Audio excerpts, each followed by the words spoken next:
Selamat pagi teman-teman, kita semuanya bertemu kembali dalam suasana yang diharapkan Tuhan memberikan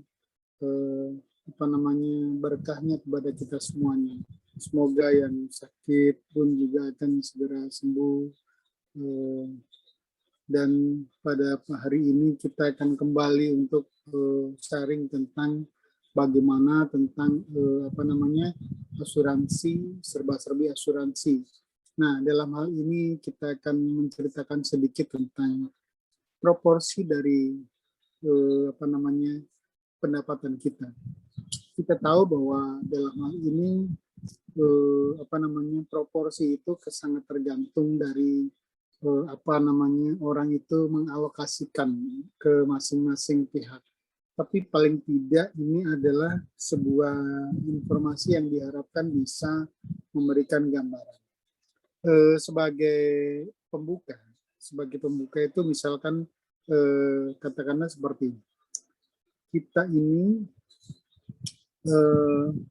pada umumnya kita tahu bahwa dari pihak perbankan biasanya itu mengalokasikan kira-kira 30% pendapatan itu adalah tentang berapa kita itu akan mengalokasikan suatu nilai kewajiban atau cicilan, katakanlah seperti itu. Tapi gambaran umumnya mungkin sedikit saya perlu coret-coret untuk memberikan gambaran kira-kira seperti apa sih sebenarnya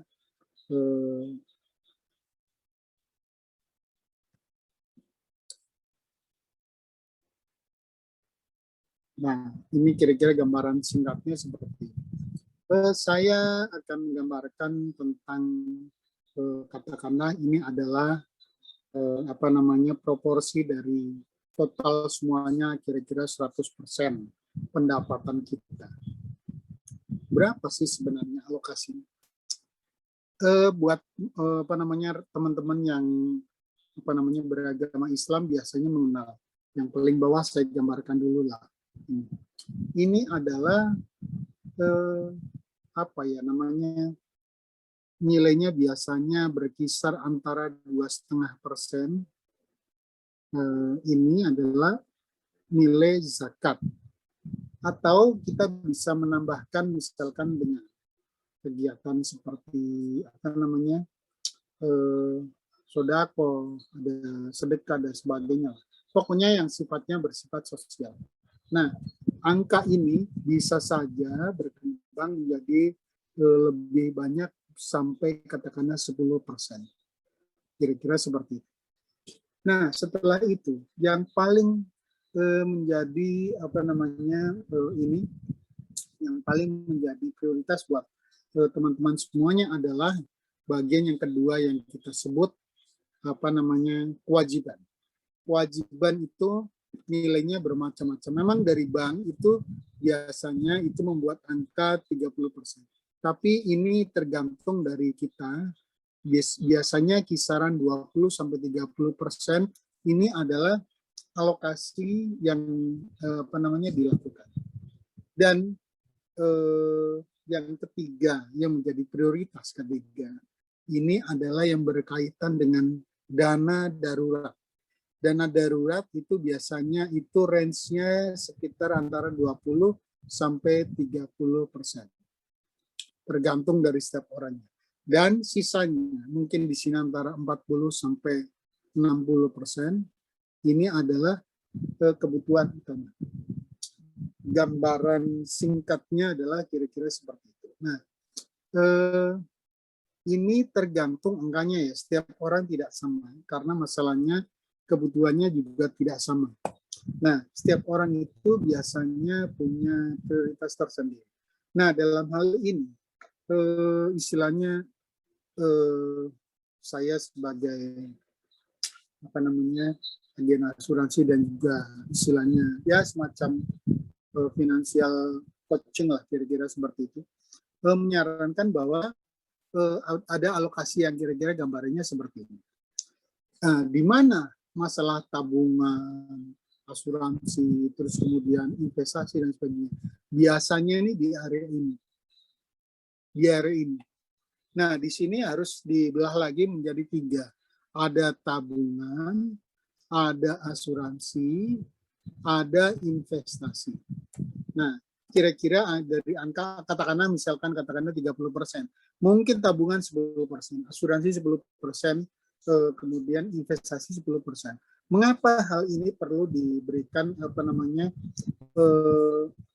seperti account yang berbeda lah. Kalau misalkan dalam keuangan mungkin teman-teman mengenal masalah account. Nah, itu ada account yang berbeda karena masalahnya tabungan dan asuransi serta investasi itu adalah hal yang berbeda satu sama lain. Ada sudut pandang yang berbeda mengenai masalah tabungan, asuransi, dan investasi. Nah, kira-kira seperti itu. Gambarannya seperti itu. Saya misalkan katakanlah mau menjelaskan tentang tabungan, asuransi, dan investasi. Nah, misalkan katakanlah gini, apa sih bedanya antara tabungan, investasi, dan asuransi? Sekarang gini, misalkan orang naruh duit 500.000 atau 1 juta katakanlah. Bulan berikutnya lagi nambah lagi 500.000. Berikutnya lagi nambah lagi dan seterusnya. Dengan harapan satu saat ini akan katakanlah mungkin 20 atau 30 tahun gitu misalkan, di sini akan jadi nilainya itu semakin besar, kira-kira seperti itu. Nah, diharapkan nilai ini setelah 30 tahun ini ada nilai yang bisa memberikan proteksi tergantung dari kebutuhan teman-teman. Ini adalah tabungan. Saya kira semua orang itu sudah mengerti tentang tabungan. Nah, apa bedanya kalau misalkan katakanlah kita menggunakan investasi? Investasi beda lagi. Sama-sama. Misalkan katakanlah di sini, Anda punya uang misalkan 10 juta, diberikan kepada tetangga yang bekerja sebagai misalkan tukang mie ayam lah katakan. Dengan harapan mungkin boleh jadi setelah 30 tahun angka ini akan berkembang, ya. Angka ini akan berkembang bahkan melebihi dari nilai kalau misalkan ditabung. Nah, diharapkan seperti itu. Namun ada sisi lain juga bahwa yang namanya investasi dia bisa turun. Suatu saat uang nilai 10 juta itu bisa turun bahkan sampai ke bawah. Bisa sampai rugi. Misalkan seperti inilah kira-kira. Rugi, di sini rugi. Nah, karena itu adalah investasi.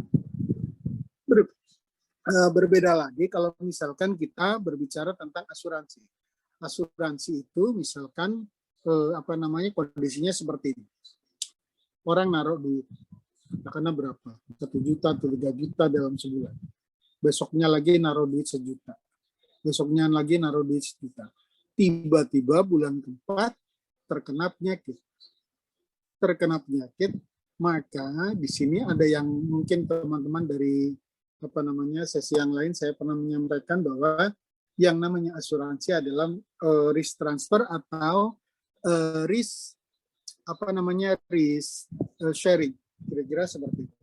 Risk transfer artinya bahwa kita mengalokasikan resikonya kepada perusahaan asuransi. Kemudian perusahaan asuransi dia akan membayar kebutuhan yang ini.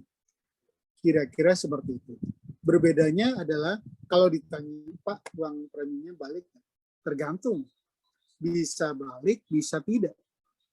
Bisa balik karena masalahnya sebagian dari uang preminya itu diinvestasikan. Ketika nilai investasinya itu menjadi positif, maka akan kembali. Tetapi kalau misalkan nilai investasi pada saat itu kondisi pasarnya sedang negatif, maka dia bisa menjadi negatif. Bedanya adalah seperti itu.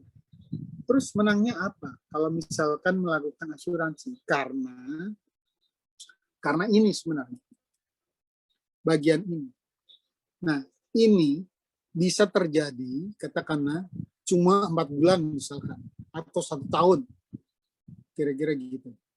Nah, 4 bulan doang udah udah dapat, atau 1 tahun dapat dan seterusnya, kira-kira seperti itu. Semuanya adalah kondisional, ada beberapa pasalnya yang bisa dijelaskan di dalam asuransi, apakah itu menguntungkan atau tidak.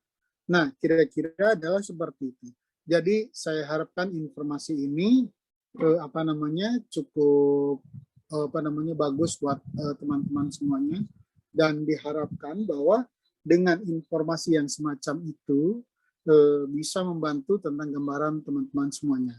Terima kasih, jangan lupa subscribe di channel kami, bunyikan loncengnya, dan kami berharap setiap berapa hari sekali kita akan selalu mengupdate informasinya. Terima kasih, sampai jumpa. Salam sukses selalu, salam sejahtera.